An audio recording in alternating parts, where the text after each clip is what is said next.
Hello, and welcome to the weekend episode of Views of an Outsider, Parenting Our Children, Parenting Ourselves, Part 6, Raising Girls in the Digital Age. This seems like a good place in our parenting series to bring in some of Jonathan Haidt's work and consider his input concerning the health of modern childhoods. Like the parenting advice that we've been exploring so far in this series, Jonathan's work is not only something that parents should keep in mind when they start raising children of their own, but it is also information that has broader implications for the rest of us as we try to improve our own adult lives. As you may already know, Jonathan is the author of the 2017 hit book, The Coddling of the American Mind, which explored exactly what is causing our younger generations of people to be so different from the ones that came before them. In his book, Jonathan concluded that this was mainly the result of overprotective parenting styles. He then went on to explore more of these issues, especially the effects of social media on children, in his latest hit book, The Anxious Generation. One of the unintended side effects of all of our technological leaps forward has been a marked fragmenting within our society and an even more marked demoralization within our persons. The rise in our experience of negative emotions, along with the decrease in positive emotions, has been accelerating drastically over the last decade, and there are some reasons for that. Jonathan first noticed that something weird was happening back in 2014 on college campuses. A new morality had emerged, and it was primarily driven by anxiety and fragility. Exploring the reasons for this strange shift in cultural essentially turned into the coddling of the American mind. Jonathan did note, even way back then, that social media had started up around this same time, but he wasn't sure if there was a connection between that fact and the strange results that he was seeing out in the world. It turns out there was. By 2019, Jonathan was collecting evidence that these two things were not only linked, but he had also discovered that this phenomenon wasn't just happening inside of the United States. Internalized disorders were on the rise all across the Anglosphere. But not all kinds of mental disorders were on the rise. The rates of mental disorders like schizophrenia and manic depression were holding fairly stable. Only the internalizing disorders like anxiety and depression were skyrocketing.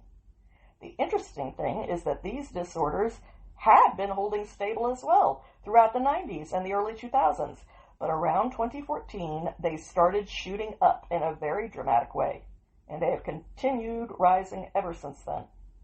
These disorders were increasing among boys, but they were skyrocketing among girls.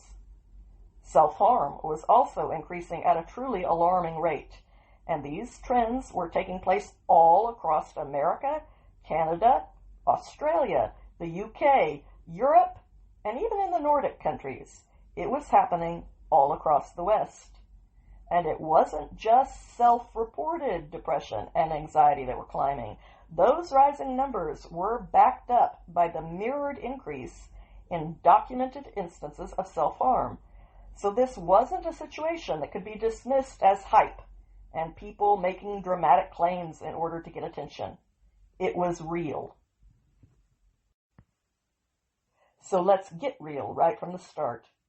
Technology is here to stay. We are not going to smash our smartphones, dismantle the internet, put an end to social media, and go back to living the way that humankind had always lived up until the start of the new millennia. So we're going to have to roll up our sleeves and get practical about these problems if we intend to make our world into a better place for us to inhabit. A good place to start is to ask the question, what exactly are the specific problems that are being created by raising children online via smartphones? And what can we realistically do differently in order to help our children thrive in this new reality that we are in, for better or for worse, instead of allowing them to be crippled by it? The biggest issue is that kids are spending, on average, between 9 and 10 hours a day on their phones. If they're sleeping for another 8 hours, that leaves them with a few hours each day that they're not online, and that's presumably while they're in class at school. So the free time that exists in this new version of childhood is, on average, all being spent online, and there is no way to make that lifestyle into a healthy one. So this is not a situation that is going to be easy to change, but it's not impossible either, so bear with me. Much of the way that smartphones were designed was deliberately copied from casinos in order to make these products more addictive. The way that you pull down to refresh your screen and then watch the page bounce back up was deliberately designed to mimic a slot machine, just to give you one tiny example. The point is that clearly the designers put a lot of thought into making even the smallest details work in their favor and against you. Right from the start, this technology affected boys and girls in very different ways. Today, we are going to focus primarily on the girls, and next week, we will be focusing mostly on the boys. But there are some aspects of this complex situation that overlap and feed off of each other, and we'll be covering most of those details today as well. So let's start with why this technology affects girls differently than it does boys. Well, not to start with the obvious, but boys and girls are already different to begin with. And secondly, boys and girls did very different things with this new technology. Boys gravitated towards online video games, YouTube, and, of course, online pornography. And girls gravitated mainly towards visual social media platforms like Instagram, Pinterest, and Tumblr. These kind of platforms are all about girls posting pictures of themselves in their lives and then waiting anxiously for strangers to comment on them. That whole structure itself is obviously a very unhealthy setup for anyone's mental health, but it's especially harmful for girls because girls are naturally wired to be much more sensitive to feedback from the social realm than boys are. Now, to be fair, both boys and girls have become more depressed and more anxious since a screen-based existence was introduced to them. But for boys, these negative effects have seen a more gradual climb that has taken place over several years, while among girls, the spike was sudden and incredibly steep. So let's look at the most common disorders that are on the rise in our world. Anxiety is a future-oriented response to a perceived threat, whether that threat is psychological or physical in its nature. Depression, on the other hand, is a present-tense response to experiencing pain. And depression is a coin that has two sides to it. The first aspect of depression is a heightened experience of negative emotions, especially when it comes to the desire to withdraw from others and from your usual activities. The second aspect of depression is a decrease in the experience of positive emotions, which causes people to feel numb and demoralized and to have a lack of motivational will to propel them forward out of this unhappy state in their life. Girls are automatically more vulnerable to internalized disorders like these because girls naturally tend to suffer internally. When we're unhappy, it is directed inwards in the form of depression and anxiety, which tends to make us pretty miserable. Boys naturally tend to suffer externally when they're unhappy by making the people around them miserable via crime, violence, and acting out. At least that was true throughout history, but more recently, boys and girls have moved further towards the internalizing coping strategy. Now, to be very clear, girls still internalize things far more than boys do, but both sexes have become worse about internalizing their unhappiness. 30 to 40% of girls now have depression or anxiety disorders. Those numbers used to be closer to 10 or 15%. Basically, those numbers have recently tripled. Things have worsened so much that it is now considered normal for young girls to contemplate suicide and to focus constantly on how to manage their anxiety. Managing their anxiety has become a part of a normal young girl's identity now. And all of these attempts to manage these problems are clearly not working because the stats keep getting worse, not better. Girls report experiencing feelings of persistent hopelessness and listlessness. The rates of happiness among young people have plummeted, especially among girls. By the polls, young girls used to be the happiest category of people in Canada. Now they have fallen to being the least happy group in that country, according to the exact same data. So what exactly does the data reveal about all of this? Let's start with the timeline. Back in 2010, most teenagers had a flip phone. The iPhone existed, but it was not very common. The iPhone was not yet a phenomenon. Even the iPhone at that time was drastically different from what we have now. It didn't have social media on it. Only a few apps were available. It didn't have a front-facing camera for selfies. There was no high-speed internet. You still had to pay for every text that you sent. And there were lots of people who didn't have them yet. So they weren't the primary form of socializing. Basically, at this point, teenagers did not live their lives on their phones. Phones were not yet an alternative world for people to get lost in or to hide in. Most teenagers had cell phones, but they used them to contact each other so that they could meet up and have fun together, which was still basically a normal childhood. Now young people use their phones to connect with their phones, not with each other. But in 2010, everything was still relatively normal. Then in 2012, after the invention of the front-facing camera, Instagram burst onto the scene. 3 years later, by 2015, virtually everyone had a smartphone in their pocket with a front-facing camera, free texts, high-speed internet, and multiple social media platforms on board. Rather than having the experiences that are necessary during our childhoods in order for kids to develop into healthy, well-adjusted adults, all of those vital human experiences began to rapidly disappear. They were blocked out in the total eclipse that was being created by tiny screens in our hand. Screens were now how children were experiencing the world, instead of experiencing the world through first-hand engagement with life.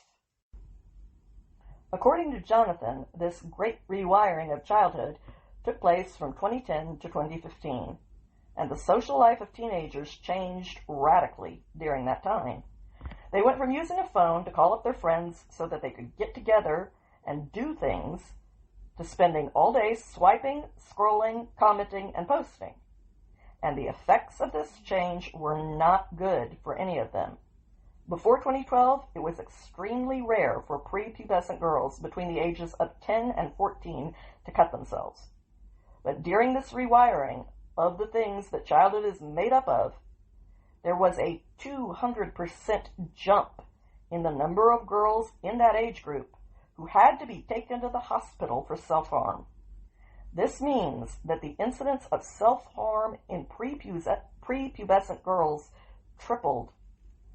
Aura provides some shocking statistics that reflect this same stark reality as well. On the beta version of Aura, they were able to track a large sample group consisting of 2,500 kids between the ages of 12 and 17. And this is what the stats revealed. 46% of those 2,500 kids, nearly half of them, were depressed.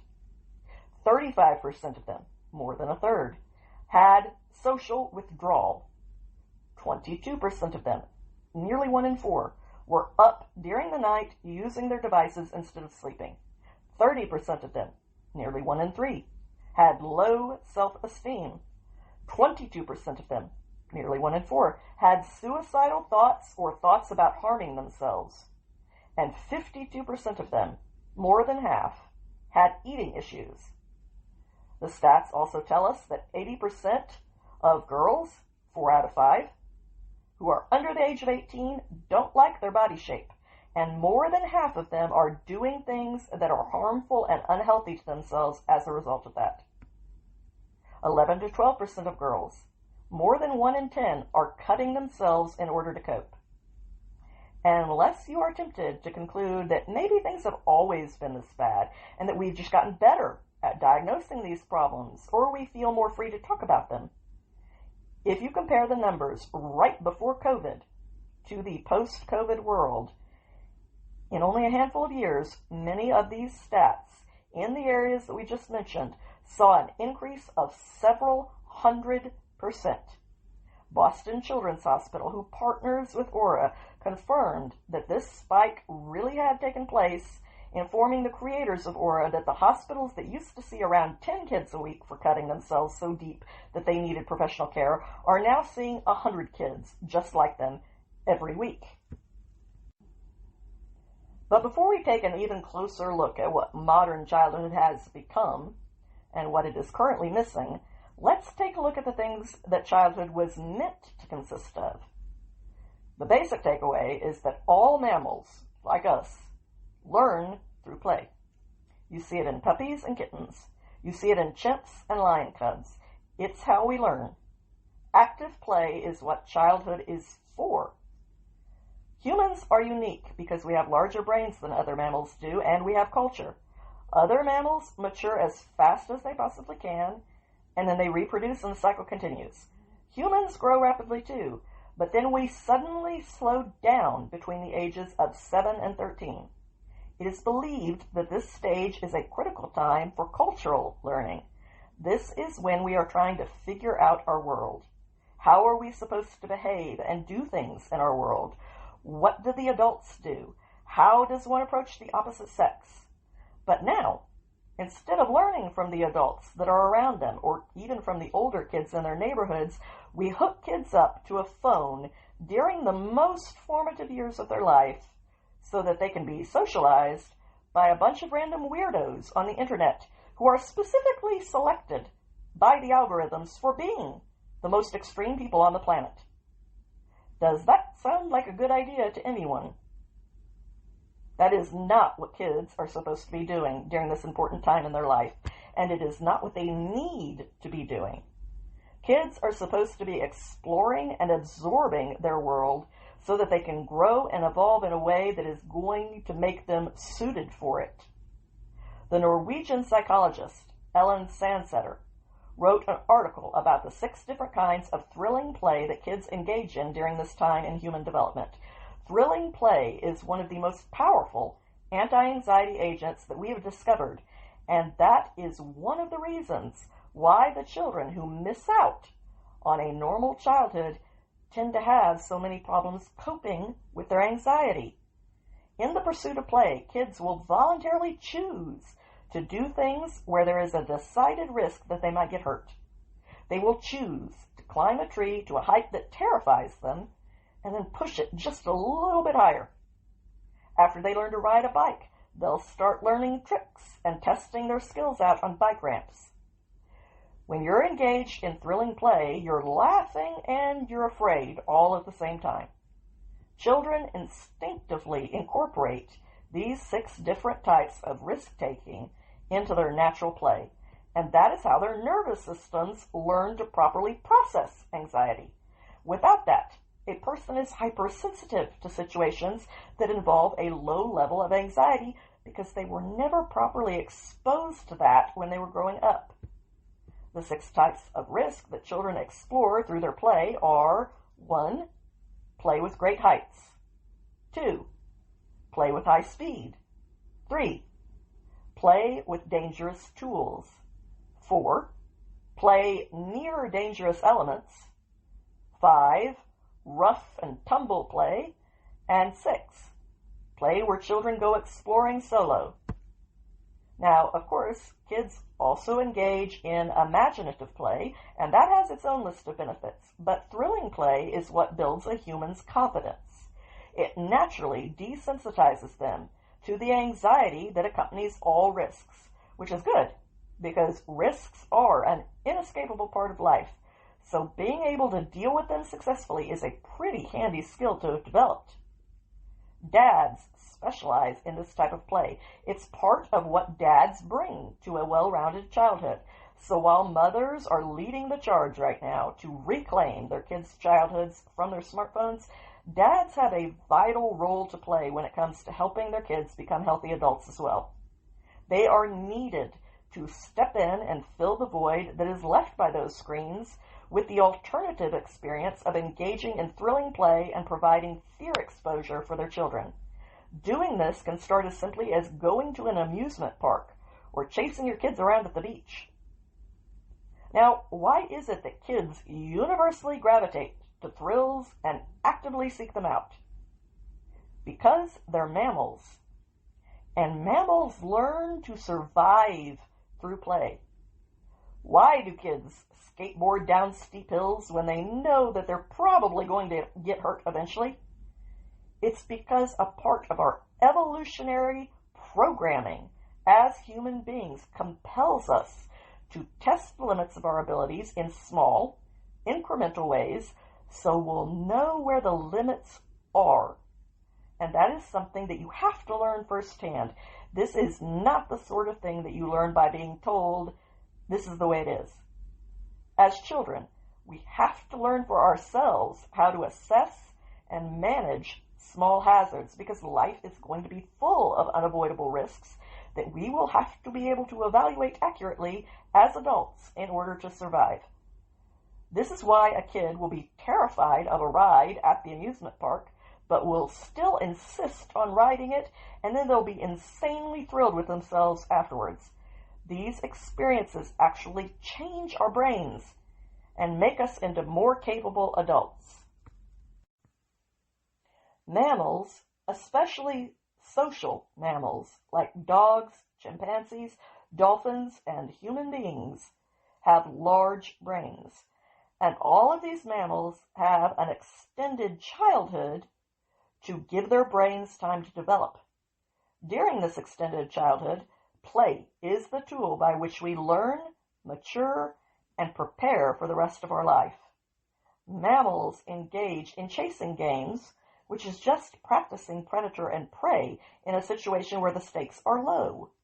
As mammals, we learn to engage with the world over and over again through tens of thousands of repetitions in a low-stakes environment where we prepare to evaluate and handle real risks. It is this process of childhood that wires the brain for life. Think about it. Without these kinds of experiences, what would your childhood have really been like? If you're over 35, think about all of the best parts of your childhood. Now let's start taking some of those things away from you. You probably spent 3 or 4 hours a day watching TV, right? But many children today are spending more than 8 hours a day on their screens. When you combine that with the amount of time that they're in school, 50% of kids are online almost constantly. They have no childhood. But you did. Did you go outside and experience sunshine during your childhood?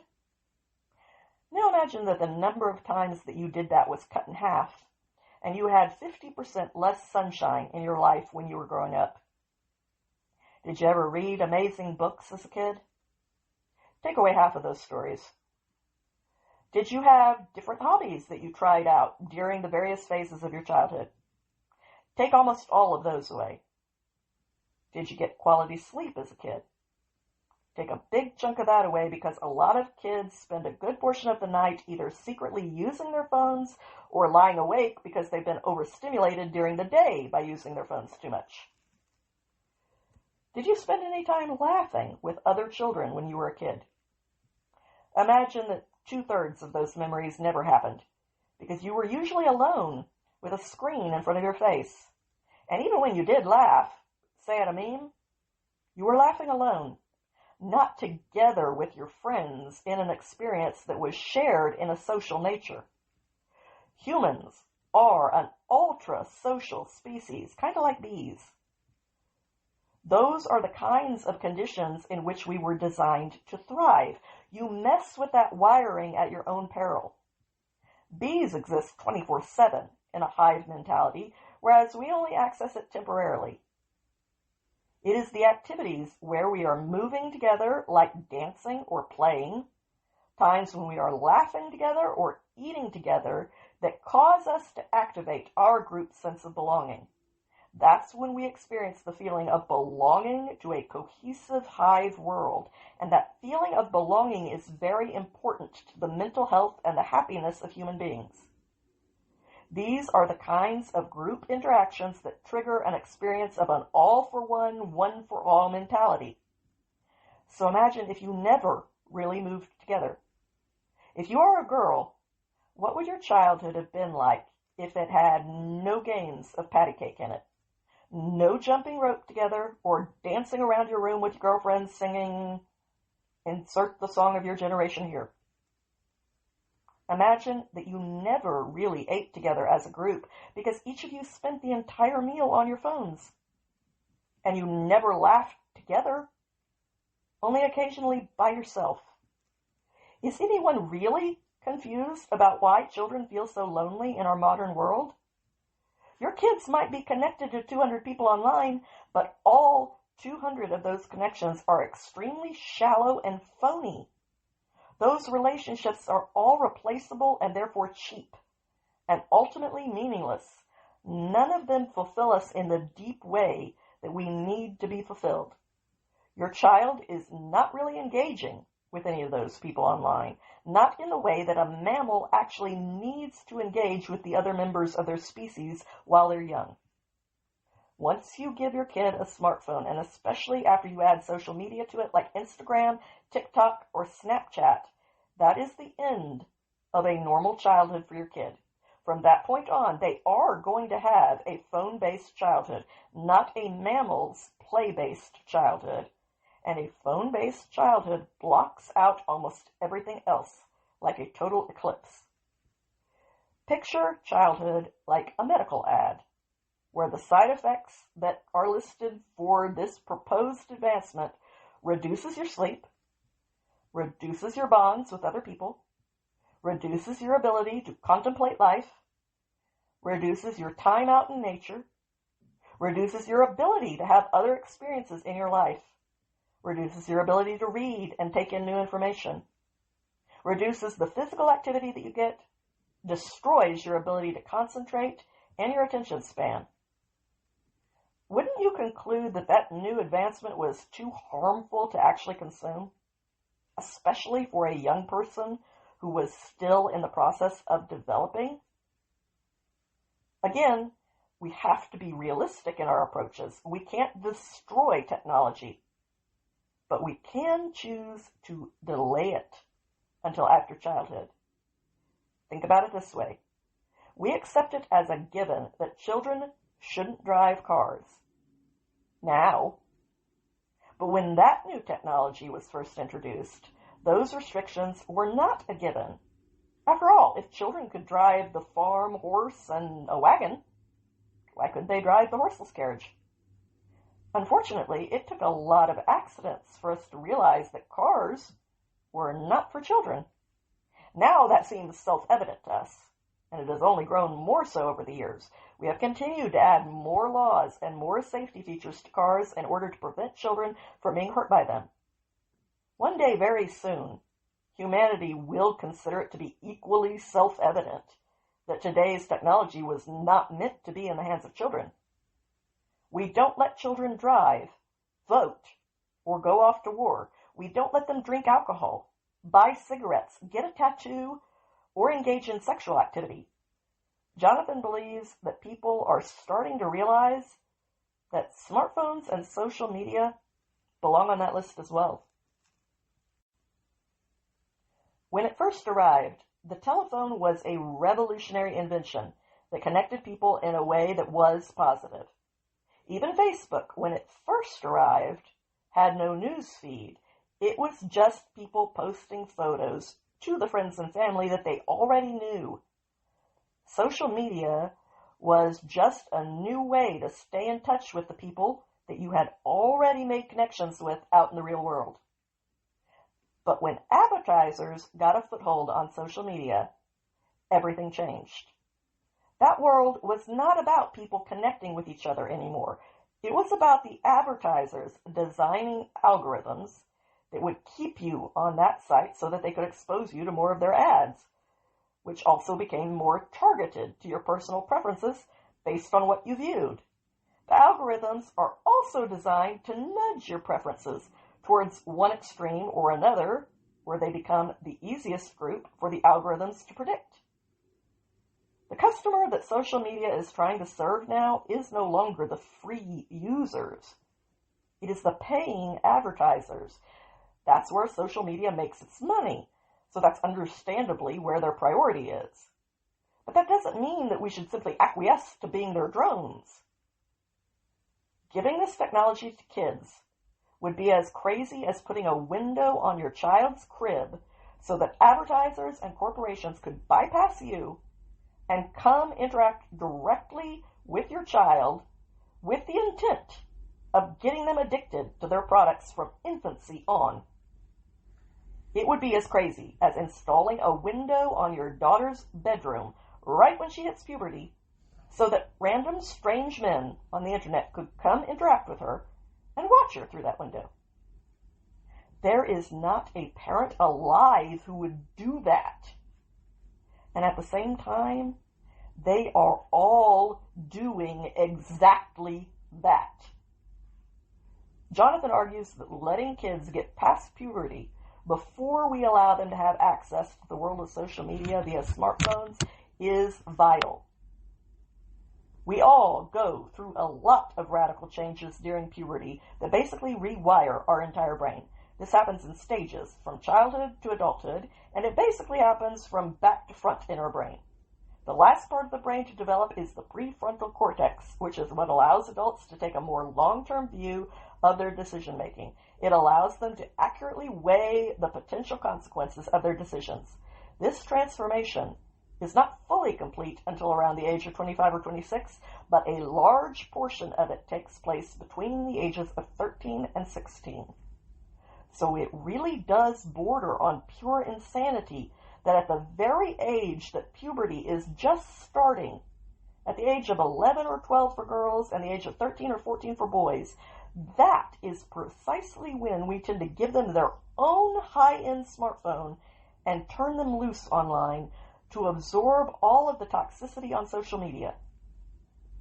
If you were irresponsible enough to give a child hourly shots of alcohol at this age, when their brain is busy rewiring itself, common sense would tell you that this would have a negative impact on their development. When it comes to allowing children to partake in these adult activities, we need to start looking at social media in the same way that we would look at alcohol. Neither of these things are for children. Just like alcohol, social media affects the way that the brain rewires itself during this time. It does this mostly by blocking out everything that kids actually need during their development, and the results are something that these kids will have to live with for the rest of their lives. All of the typical problems of adolescence are multiplied online, from bullying to body image issues to participation in some truly dangerous TikTok dares that have become very popular among kids. Then there's also the opportunity that the online world gives children to have dangerous conversations and interactions with strangers who could be pedophiles or human traffickers or other warped individuals with bad intentions. The idea that any parent would allow their child to have access to this world is something that is beyond naive. No one should be duped into thinking that it is a good idea to allow their vulnerable adolescent child to be on social media, given that they are already going through the difficult transition of puberty. Social media is a place where you can say anything about anyone without receiving any negative consequences for it. A place where they'll be more exposed than ever before to predators of all kinds and to every trending social contagion that the internet can concoct. A place that will try to get them to participate in online dares that encourage them to do stupid and dangerous things before their mind is developed enough to understand just how dangerous and stupid these ideas are. Are you telling me that there is truly anyone out there who actually believes that it's even possible that anything good could come out of that? It really is a delusional level of abdicating responsibility. Like I said, we aren't going to burn this technology, but we have to start having honest conversations about the reality of what it is doing to children to expose them to this, including the neurological side effects that are clear in the data. And just like when it comes to driving a car or drinking alcohol, the answer is to delay access to these things until kids reach a certain age. Put it this way. Have you ever heard anyone say that social media has made their child into a better person? That it has made them more patient and understanding? That it's made them into a happier person? That it's made them smarter and more focused? That it's made them more social out in the real world and more engaged in real life? The average American kid spends 9 hours a day on these devices. The norm for British kids is 11 hours a day. This takes away the crucial time that they need to be spending playing with other kids. And as we mentioned before, most kids are also sleep deprived because they can't stop looking at their phones through the night. A lack of sleep will exacerbate any mental health condition and any physical health condition too.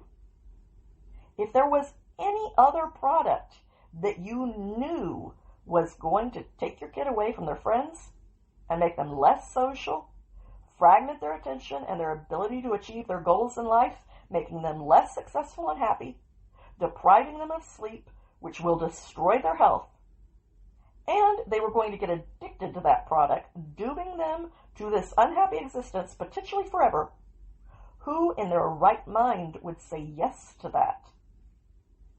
Now, some people point back to our own childhoods and the concern that kids were rotting their brains by watching too much TV.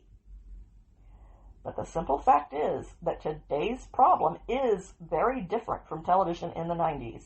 First of all, television was a half-hour story, not a string of 30-second clips. It didn't destroy your attention span or get you addicted to dopamine hits. Secondly, television was still a social activity. You usually watched it with your siblings or with your friends. And everyone watched the same shows. You could talk about them with your classmates the next day in school. But with the small screens, we watch everything alone. The content is so diverse that you don't have anything in common with your friends or family.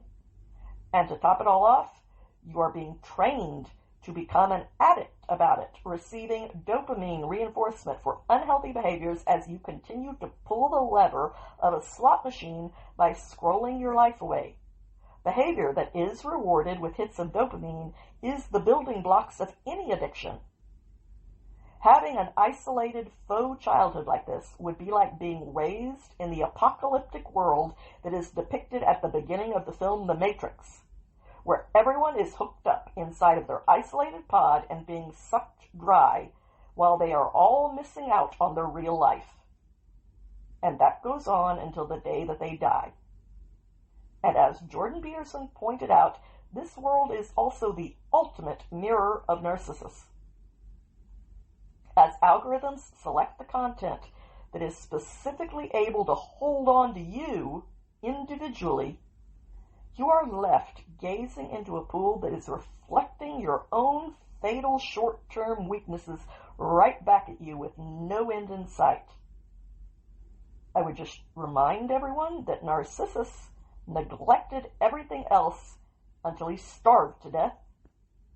Just saying. So, at this point, there is a harsh reality that must be faced next. And I say this without judgment, just as a matter of fact. The reality is that kids are missing out on the things that they need in childhood because parents have grown used to being able to anesthetize their kids with phones when they're being unmanageable.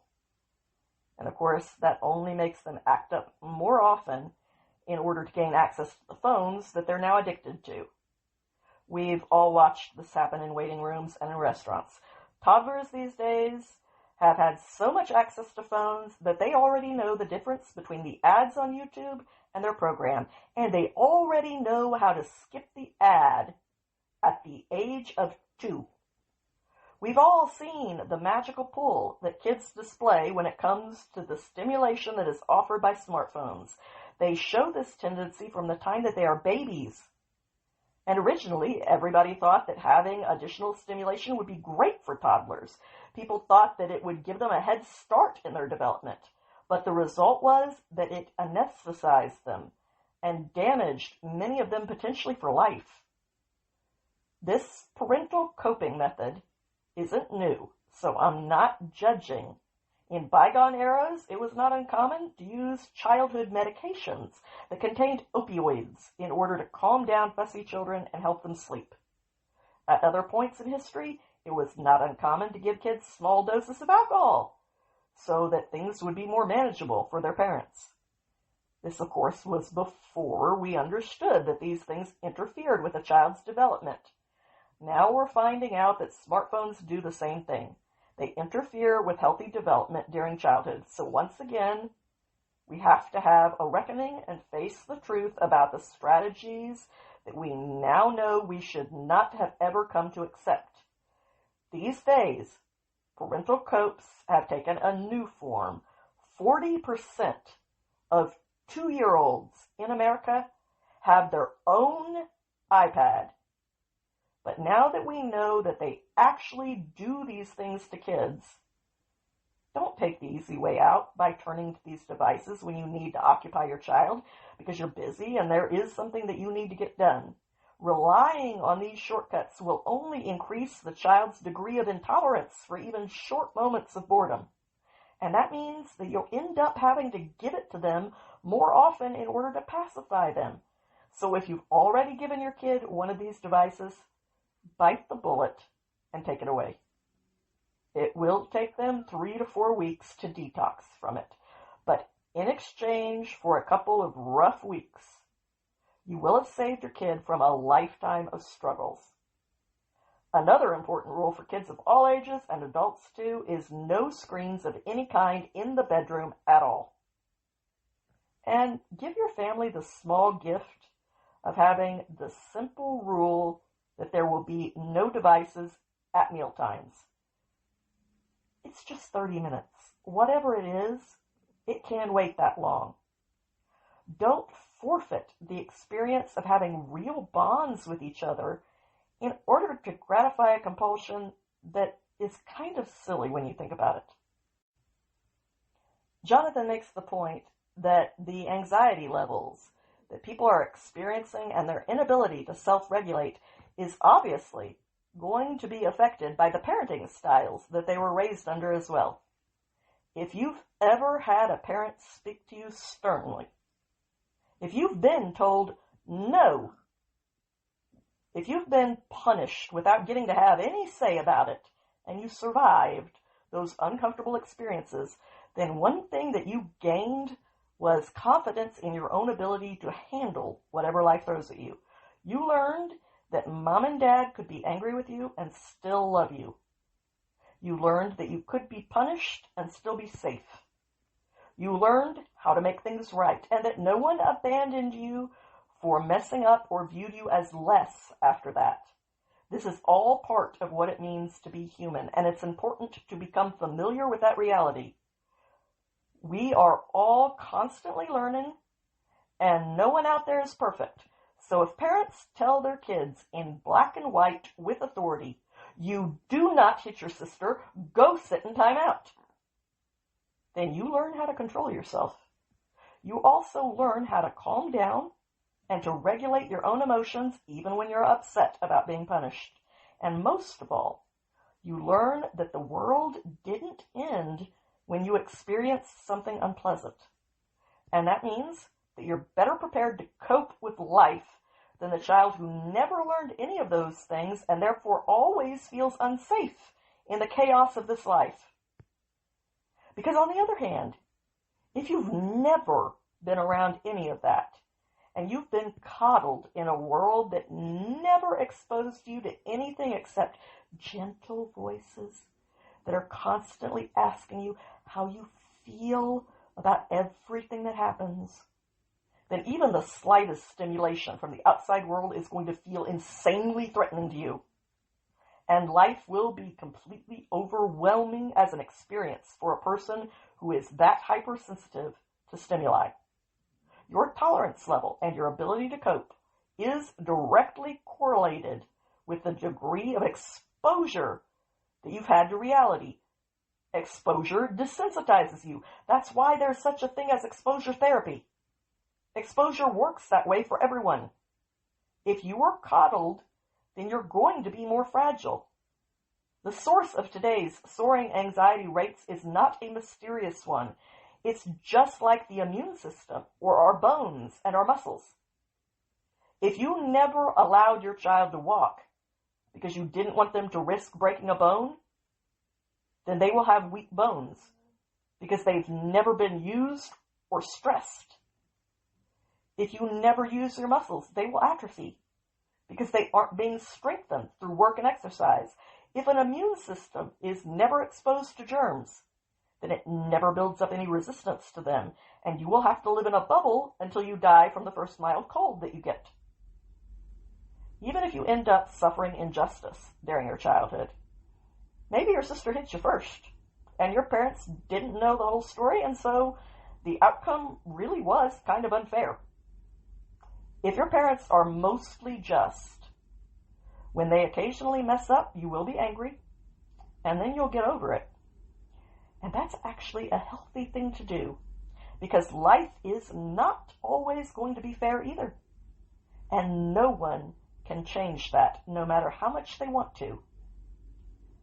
These activist types who see micro injustices everywhere that they look, each of which must be fixed and addressed right now before anyone can continue on with life, are frankly too high maintenance for most people. They are exhausting all of the time, which is why employers aren't hiring them. The child who is better adjusted will go further in life and be more successful in it. Don't you want that to be your kid? How is a person who honestly expects the world to always be fair going to do in a business deal that turns into a game of chicken? The only thing that they're going to know how to do, based on what their life has taught them up until that point, is to scream about how unfair the other party is being, in the belief that doing this will make their competitor abandon that tactic that is currently allowing them to win. But all that the other person is really going to do is say, right, that's why I'm doing it, because I can. You don't know how to play the game beyond making the move of demanding that I let you win and asking me to voluntarily acquiesce to your desires.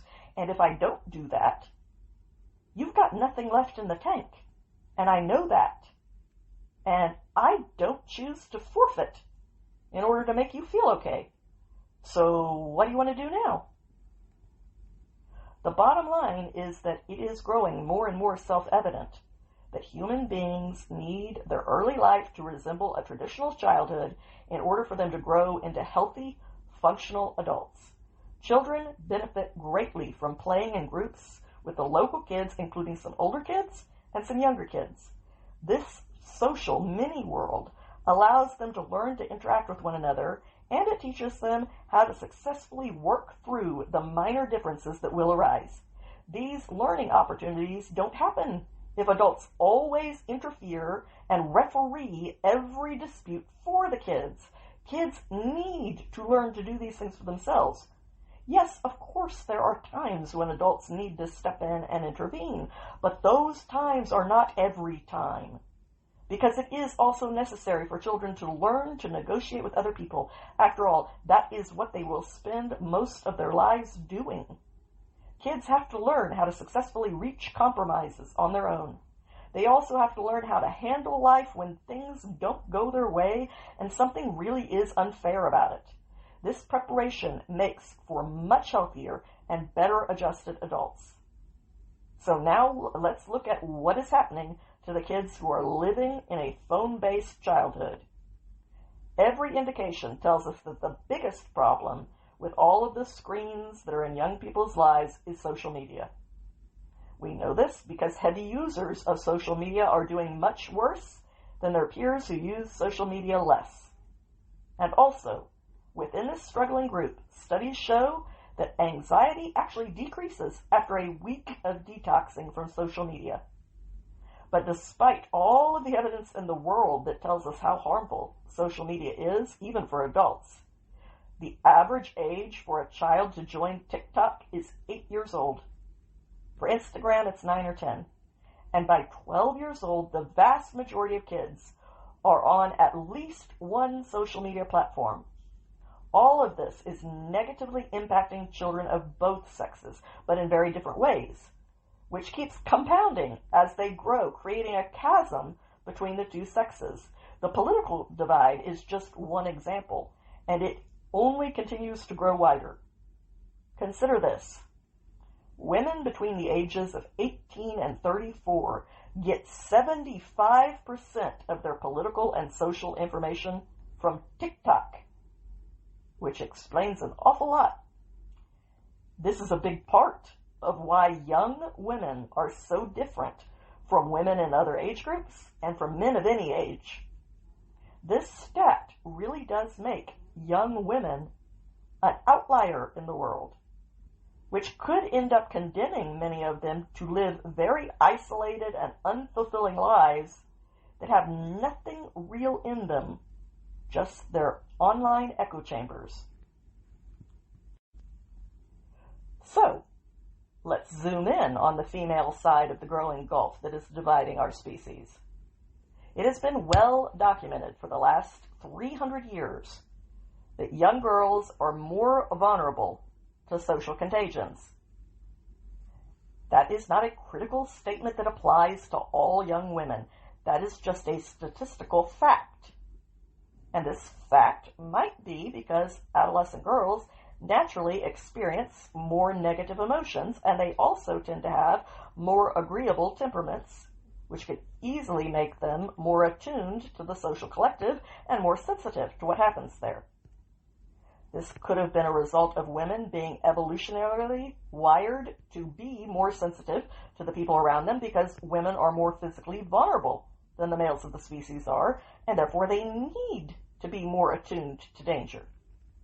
This could also be because female nervous systems are designed to be hyper-responsive to threats to their infants, even if that heightened sensitivity is a detriment to the woman herself. After all, successful reproduction is the determining factor of an evolutionary trait, not well-being or happiness. The bottom line is that women are more self-conscious and therefore more unhappy. The creators of the Big Five determined pretty early on that self-consciousness and neuroticism, meaning your degree of sensitivity to negative emotions, are so tightly associated with each other that they are completely indistinguishable. The more you focus on yourself, the more you are going to be anxious and miserable. Anyone who has ever experienced a moment where they felt extremely self-conscious already knows that this is true. Think about that feeling. You are in the middle of a crowded room feeling unbearably self-conscious. It feels exactly like misery, doesn't it? But the answer to that problem isn't as simple as stop focusing on yourself, because you can't do that when you're trapped in a feeling of being self-conscious. The answer is to focus on something else. Unfortunately, this is all but impossible online. One of the reasons that girls are generally more self-conscious is because women are judged so much on their physical appearance. By men, yes, but even more intensely by other women. And online, girls tend to prefer the types of social media platforms that are heavily image-based. So with the introduction of the online world, young girls were no longer just competing with a small group of their local peers. They were competing with every attractive woman in the world, not to mention every unrealistic filter and every curated fantasy life that was being posted out there. Then there is, of course, the final issue, which is that the internet never forgets anything. So young people never get to live anything down or allow any humiliating memory to simply fade away. Any moment of your life can resurface anew at any time and be used against you with the same brutal force as when it first happened. And we are talking about people who are so young when they start posting online that the part of their brain that is capable of assessing long-term consequences isn't even fully developed yet, so they are going to make some bad choices that will haunt them. This is all a very bad combination that has produced some very damaging results. The male brain is designed a little less for social empathizing and a little more for systemizing. Girls are more interested in people than boys are. They have a more elaborate mental map with which to monitor the complexities of their social world. By contrast, men are typically further on the spectrum and therefore more oriented towards things. This is part of the reason why girls tend to focus more heavily on social media and boys prefer to focus more on things like video games. And that preference has not produced a healthy outcome for girls. Very few young adolescent girls would think of committing acts of self-harm on their own. Most people's minds don't go there without help. That's just the reality. But the internet connected all of these girls together at precisely the same time that we saw a drastic spike in the numbers of acts of self-harm. Girls were picking up unhealthy coping mechanisms from each other. They began collecting online, where they began to share their anxiety with each other in a very literal sense. To make things worse, the more extreme your suffering was, the more support you got. So girls were unintentionally incentivizing each other to become more and more extreme about their negative emotions at the exact same time that they were all feeding on each other's anxiety, which magnified their own stress in a never-ending vicious cycle. Add to that problem the fact that they were also being exposed to more instances of self-harm than they normally would have been within their local friend group. And you have a recipe for disaster, which is exactly what we got. And we haven't even gotten to the other major problem yet, which is the premature sexualization of children that is shoved in their faces everywhere that they go online. Even on innocent karaoke apps, where I've seen kids singing away while adults in the chat ask to see their panties or make explicit suggestions to them. Every new platform always starts off as innocent and fun, but eventually the exploiters and the parasites find it and take over. That's just the nature of social media. Most adults are healthy enough to survive this influence without being damaged by it or contaminated by it, but children aren't. Then there is also all of the excessive exposure to pornography that kids are subjected to online. The results of all of this are that young boys these days often goad girls into sending them nude pictures by calling them prudes, etc. Under this pressure, the girls give in, and then the boys trade these photos to older boys in exchange for beer. They are doubly rewarded because they get the approval of the older boys and the status of having succeeded in getting a girl to send them a nude picture, plus they get the bad boy adventure of the beer. Meanwhile, the girl is publicly humiliated, her images often end up on porn websites, and the internet is forever. With the rise in online porn has come the intense over-sexualization of women and girls. They're now openly encouraged to join OnlyFans as a way to participate in so-called female empowerment and to make some extra money, often conveniently enough, before the decision-making part of their brain is fully developed. This setup leads them down a ever-narrowing and very dark road. And even for the girls who are spared that self-destructive route, the consequences of all of this never-ending objectification are plain to be seen. Tweens are now buying high-end skincare treatments at Sephora. High school girls are getting lip fillers and Botox when there won't be a wrinkle in sight for decades. And college girls are getting full-blown plastic surgery during the full bloom of their youthful beauty. These are girls at an age in their life when they are physically perfect, with absolutely no need for plastic surgery. It is all so unhealthy for girls. You see it spreading in all of the selfies online. Even little girls are striking, pornified poses, backs arched, chest out, lips pouty, etc. All of this is obviously affecting the way that girls view themselves. They are being trained to think of themselves as sexual objects, which they should focus on perfecting for other people's pleasure. They are being encouraged to believe that they aren't good for anything except as a sexual commodity who exist to sell subscriptions to messed up perverts so that they have the right to watch them pimp themselves. There are also the mental health risks to be considered for the young girls that are online. The online world has moved on from merely providing support for people who have mental health problems to full-on fetishizing those problems. Most people's profiles list off their mental health diagnoses as though those labels are central to who that person is at the core of their identity.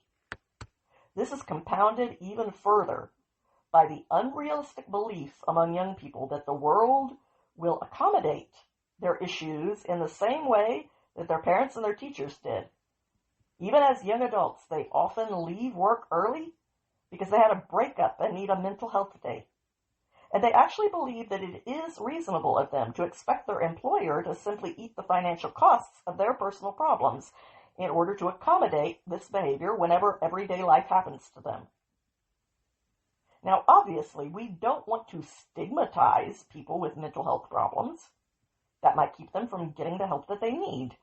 But we also don't want to romanticize these conditions and turn having a mental health issue into some sort of heroic experience of valor that one should aspire to. And that is the point that we've reached in our society. Women, more than anyone else, are constantly marinating in thoughts about their own mental health, thanks to the online world. And that is, unfortunately, making their mental health much worse, just based on the statistics. Online, women are discussing their mental health issues and advising each other on their mental health issues without a professional being anywhere in sight. The algorithms promote the most extreme ideas, and there are now several pockets on the internet where having a mental illness is valorized as somehow being brave and admirable. Meanwhile, the suicide rate among preteen girls has doubled during all of this.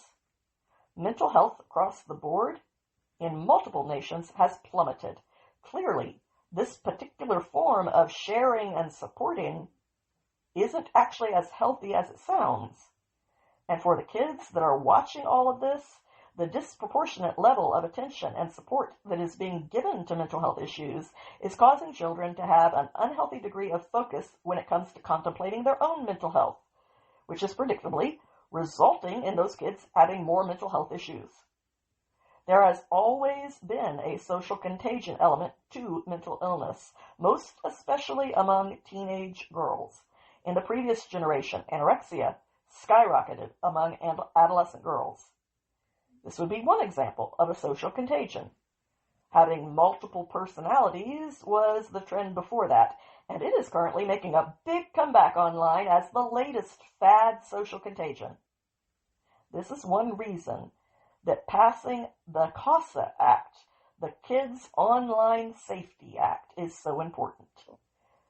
This legislation would restrict the content that algorithms are allowed to feed to minors, such as not allowing algorithms to feed kids content that encourages self-harm.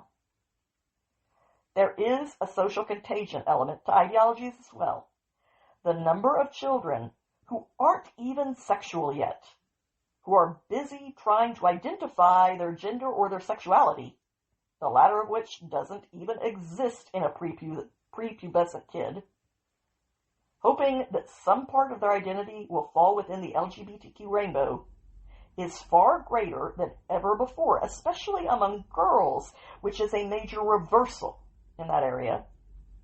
Suicide attempts can be another social contagion that tends to happen in clusters among teenagers, especially among girls. Girls, in general, are more socially aware and more socially invested. They have higher levels of empathy, which can be a wonderful thing. But it has also become a very detrimental thing for young girls with the introduction of social media to their lives. Girls are more likely to share their emotions on social media, especially their negative emotions, and this has resulted in a lot of hypochondria, social contagions, and amateurs playing therapist online. And all of this is doing a lot of damage to young people who end up being the lab rats in a Frankenstein experiment that has gone very, very wrong. Then there is the future of these kids to consider. Employers on the whole are exasperated with younger employees. There are some employers who will not even hire Gen Z workers. They report that it is impossible to accommodate their anxiety levels. They complain that they are incredibly unreliable when it comes to even the basics like showing up. They are always taking mental health days and failing to get their work done when they are there. They never take any initiative. They need their bosses to be their parents and hold their hand every step of the way. They expect other people to constantly step in and fix every bump in the road that they encounter. And even though it is not the fault of these young people that they were raised this way, the outcome for them is still that they are not doing well in the workforce. And their incredibly exceptional peers are being unfairly penalized by the reputation of the wider group. So many of them were completely deprived of the socialization that they should have received through real, unsupervised play. They were raised on a constant attention-wrecking stimuli of smartphones. They were exposed to every toxic neuroticism that trended on social media while they were growing up. And then just when they were going off to college or joining the workforce, COVID hit. And many of them are still wearing masks 5 years later. There is a portion of young people who want to be parented for the rest of their lives. And the world isn't going to be able to give them what they're looking for. A functioning society needs adult citizens who can work out their own minor disputes without expecting the police or the courts to get involved and play mommy every time that life happens to them. This is why you need childhood where kids learn how to settle small disputes about whether or not a particular shot was out of bounds or not, without the adults always hovering nearby and working all of it out for them. That independence is what creates self-governing individuals, which is what you need in order to have a self-governing society. Growing up, we were told, "Sticks and stones may break my bones, but words will never hurt me." And of course, we know that words can deeply hurt our feelings. But that saying taught us to differentiate between hurt feelings and suffering physical damage. They both hurt, but they are not the same thing. Ask anyone who has ever experienced both of them. Sending this message to kids was a way to encourage children to face the unpleasant things in life armed with a spirit of boldness. The idea that if you say something that I don't like, you have hurt me, and I need to get mommy to punish you, is being reflected in the chaos that has been unleashed at universities, workplaces, and nonprofit groups, where there are constant nursery school level disagreements that center around tattling on one another about anything that someone else said which happened to bother you because in your mind it qualified as a microaggression. Unlike males, the female version of antisocial behavior is not to engage in physical violence, but women do have their own mirror image of antisocial aggression. Girls express their unhealthy aggression by employing anonymized reputation savaging techniques and causing damage to other people's relationships in order to create a wall of exclusion. The online world is unfortunately made for this style of antisocial aggression. Ostracizing people practically became a mob sport that temporarily terrorized the West under the name of cancel culture. Social media amplifies this female version of antisocial behavior because in the online world you can denounce someone anonymously not only without any penalty, but you actually benefit from doing this and gain positive attention for yourself. Social media increases the number of opportunities to engage in these kinds of attacks as well, while at the same time decreasing the consequences for doing so, which might otherwise deter you out in the real world. This incentivizes people to become the very worst versions of themselves online, stripped of all of their inhibitions and the humanity that they would otherwise have in person. There are online forums that are specifically designed for anonymous gossip and for starting rumors about other people. And this digital bullying doesn't stay online. It spilled over and became much more severe in schools when Facebook started, even before the other social media platforms were around to escalate everything even further. This is now a much more difficult problem for the schools to try to navigate than it was when we were growing up. Schools can have anti-bullying policies in the school, but if one of their students is bullying another student online, even if it is truly vicious, and the other kids are joining in and things are truly getting out of hand, the school doesn't necessarily have the authority to regulate what is happening when the kids aren't in school. There have been so many children that have committed suicide over the online bullying that they have received from their classmates, and unlike the in-person bullying that most of us experienced, where we at least got to go home and have a short respite from it, and it was still insufferable, if you'll recall. For today's kids, this attack continues online 24/7, non-stop, whether they're in school or at home. There is no respite for them, and that makes it even more traumatizing. Bullying in the U.S. tends to peak in the 8th grade at around 13 or 14 years old, a time when girls especially are being judged on their looks and their bodies. And this is the exact same age that we tend to turn them loose on social media, to be exposed to impossible standards and to mercilessly bully each other, often anonymously, with very little risk of suffering any repercussions at all and a very good chance of gaining approval from the rest of their peers, which gives them the prestige that they need in order to move higher in their social pecking order. The online world actually incentivizes kids to indulge their worst instincts when it comes to being bullies.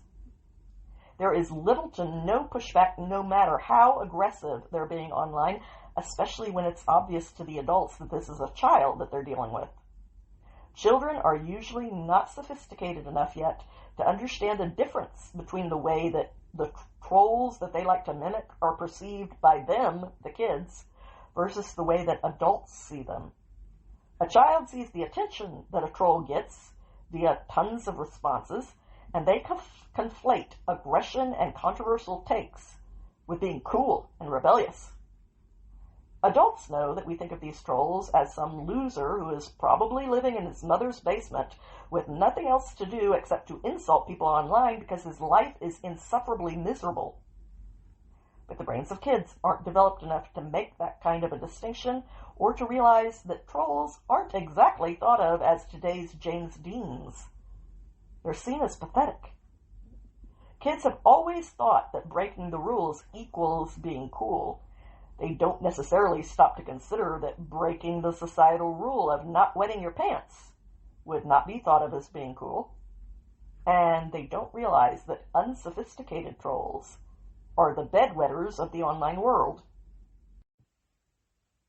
Being allowed to be online in these particular spaces is shaping young people into the worst versions of themselves, and it is allowing them to indulge in things that they would never have the courage to do face to face. So if you're a parent who assumes that your little darling is being a little darling online, think again. As a disabled person, I can promise you they're not. I've experienced it. They're indulging the very worst versions of themselves, and they are feeding all of the wrong instincts in themselves, which means that they will grow into the ugliest, most antisocial versions of themselves through years of practice Simply put, these worlds are not a healthy environment for children to grow up in. Talking to anonymous adult strangers while being exposed to every toxic fringe idea under the sun is something that Jonathan argues no parent should allow under any circumstances when it comes to preteens. And the number of children, especially young girls, who have been harmed as a result of their premature exposure to these spaces seems to back up his assertion. There is too much supervision from parents out in the real world and no supervision at all in the online world. And the online world is a very bad alternative for the real world because the kind of people online who have purely bad intentions run completely rampant there to a degree that they would never get away with out in the real world where they are more easily restrained. The online world is the more dangerous of the two realities precisely because there are no guardrails there. Love your child enough to give them a normal, healthy childhood that is free of excessive helicopter parenting. This old-fashioned parenting approach has now been given the name of free-range childhoods. After all, kids have the rest of their lives to be online and glued to their screens. Let them have a few years in their life that contains something better than that. That is what childhood is for. We can each choose for our kids and for ourselves. And there are resources out there that can help you get started. Jonathan has a book coming out in December, on December 30th, called The Amazing Generation, which is the anxious generation, rewritten especially for kids. And there's more help coming out for adults, too. Jonathan's next book is called Life After Babel, Adapting to a World We May Never Again Share. This book is all about what technology and social media are doing to democracy. It won't be out for a few more years, but I'm sure that when it comes, it will be both illuminating and useful. Meanwhile, there are websites that Jonathan has put together in order to help parents turn things around for their kids. AnxiousGeneration.com has all kinds of resources to help parents and teachers. AfterBabel.com is Jonathan's Substack, which publishes all of his research on these subjects. And LetGrow.org is full of ideas about how to give your child a more normal childhood and how to stop helicopter parenting. Next week, we will turn our attention to how all of this is affecting boys. And since we covered the setup today, we'll dive into the solutions next week as well. Thank you for listening to today's podcast. I hope that you enjoyed it. If you did, please help me to build this podcast into a success by clicking the like and follow buttons, because that's what does the trick in making these things into a success. And I really hope that you come back again next week. Until then, have a good week, my friends.